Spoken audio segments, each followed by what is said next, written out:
All right, hello guys. It is a beautiful morning over here where I am, and it motivated me enough to make a short video. And this video is going to be based off of some of the stuff we've been getting back into and talking about.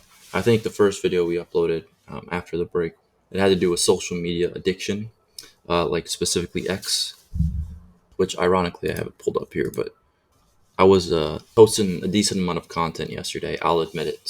But that's fine. I think we are actually getting some pretty fascinating engagements with people, and I'm excited about that. I'm trying to be careful, but yeah, we're finally, I feel like, reaching the point where I'm achieving my original goal of connecting with people in like a deeper than surface level way. So we'll see how that plays out. But I think then we uploaded another one branching off of the social media topics and started talking about AI a little bit and like the psychological dangers that can result from unrestricted AI usage without like understanding what is actually going on there and what the consequences could be. So this time we're going to backboard off of some of those like dangers that we've hinted at or stated explicitly outright, I guess. But we're going to try to be a little bit more prescriptive here because I wrote this a while ago actually, but I have this posted up on my site. And this is an article or an essay on what we are referring to as open ended feedback loops or malbound feedback loops. So, this is also, in a sense, to help effectively tie in the work I've been publishing more or more effectively to normal, helpful, but like not too technical content, like so I can post it on YouTube. And I think this is a great bridge for that goal because one of the ideas that we introduced, and it's not necessarily a new idea, but it's a very new spin and a new perspective on kind of like a deeper attitude that I think a lot of people hold. And this has to do with the idea of feedback loops and misalignment. So, to give you guys a brief explanation, one of the core aspects of this work we've been publishing and this theory in general has to do with how human psychology and like the stuff we engage in general is very much oriented toward this process of feedback loops. And you have to open up your mind a little bit. When I say feedback loop, a lot of people have a very specific connotation. Like maybe they'll associate it with the computational or computer science idea of a feedback loop, or like the paradox version of a feedback loop. And those all play into it. Those are all factors, but they're more like certain interpretations of a core underlying phenomena that hasn't really been articulated super cleanly. So we're taking this idea of a feedback loop, and we believe, and we have put out work that suggests that human psychology in general, and like all of the stuff we do on the macro level and on the micro level, from our momentary thoughts to our broader, more generalized behaviors and habits, you can improve those or you can better understand all of that stuff when you adopt the perspective of how they fit into this idea of a feedback loop. So I'll give a quick example here, or maybe I'll give a few examples. But we lay out and we hypothesize that there are certain aspects of like human psychology and knowledge that you can't fully understand simply through empirical observation or taking statistical data. And this ties into a lot of philosophical ideas as well, like Hegel, Dostoevsky, even people like Kierkegaard. Like we've talked about those thinkers in the past on this channel, but I'm not aware of anyone having tied those philosophies together before in a way that shows what they're trying to sort of evoke in their writings and their teachings. And a certain component of that is that there is a irreducible aspect of human nature and human experience that cannot be fully described through language or through science or mathematics. And we're tying this idea of feedback loops into that broader view by saying there are all of these things that we know about and experience.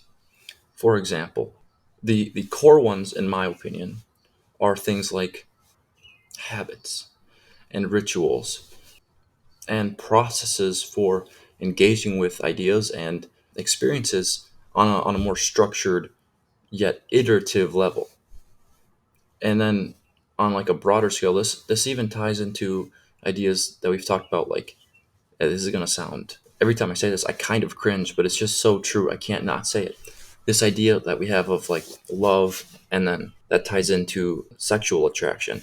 The one is a lower level expression of that deeper pattern that you could say is love. But I argue in this theory here that love itself is a feedback loop. It is like a meta cognitive feedback loop that draws people together on a invisible level. Basically, everyone feels it, experiences it to some degree, and in many shapes, sizes, and forms. But you can't pin down exactly what it is, because the whole idea behind a feedback loop is that it's irreducible. It is the core expression, it is the core interpretation of how humans experience and interact. And it's the same thing with basic stuff like exercising and waking up in the morning, and then having a structured itinerary of things you can do in order to provide stability throughout your day. And then on the wider scale, it even touches on stuff like religion and spirituality, because it takes these ideas of local feedback loops and it says you can actually hijack those systems and establish these deeper mechanisms that are anchored in things like ritual, that play into that same process of coherence or stability or whatever you want to call it. We've actually invented terms in our theory, and maybe we'll get into those someday. But yeah, I think you can actually take this super basic perspective and this idea about feedback loops, and you can integrate it into your like own way of thinking in a way that applies to everything. So, like we just talked about the scrolling stuff, but it extends out to so much more than that. Like all of the habits that you engage in and the beliefs and the perspectives you hold, like even the more like your principles and your values, those all are reflections of how well grounded or how aligned with your experience and your reality you are as well. So you can have beliefs and you can have perspectives that are similar or they're analogous to these open-ended feedback loops. And the most simple way to think about it is a perspective that is not grounded or has closure in reality itself. And so we can never, none of them will ever be perfect, but there's now a metric that you can use and look at to figure out how effectively you are engaging with your surroundings. So that applies to your beliefs, obviously, but it can also apply to this thing we call ritual. And that's how I see it most plainly. I think ritual is like a fantastic way to understand and internalize what's actually going on here. Because people use like the word ritual usually with a connotation, and it refers to a very specific type of thing. Like you almost think almost like ancient ritualistic practices and that sort of thing. But this is a perfect opportunity to expand your understanding of like what ritual actually means by tying it back into this idea of a effective system of feedback loops. So when you think about what people are actually doing when they're engaging in ritual, and it can be literally anything. It can be drinking tea or coffee when you wake up in the morning, and having a consistent system for doing that can be a ritual. It can be like habits at night. It can be your exercise or workout routine. It can be things that you read or people that you communicate with, or really anything you can imagine.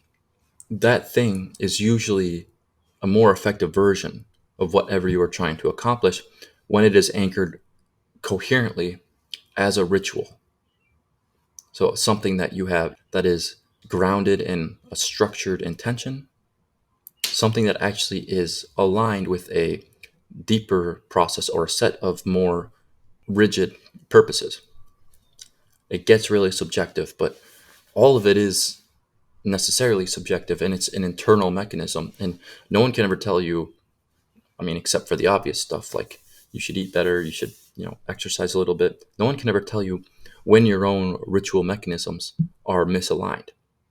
I mean, you can do that. Like, there's ways to figure out when some rituals are more effective than others.